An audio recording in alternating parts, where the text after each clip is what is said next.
Welcome to Luca and Miguel. Enjoy the video. You start by powering both devices and making sure the remote has fresh batteries. This prevents intermittent signals.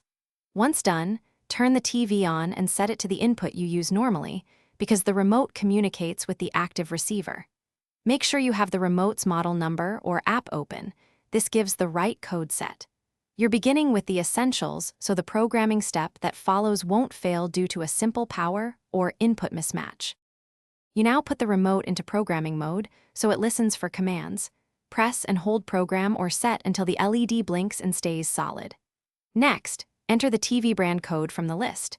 This directly maps the button signals to your TV's command set, so start with the first code and test power. If you don't have a code, use auto search. Hold play or channel plus to cycle through codes slowly while aiming the remote at the TV until it responds. You finish by testing power, volume, and input to confirm proper mapping.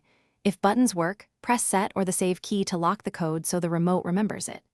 Make sure to label or note the code for future use, because that saves time later.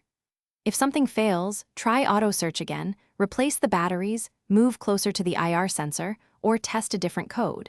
These steps fix most issues without complicated resets, and they explain why each action matters. Thanks for watching and please subscribe.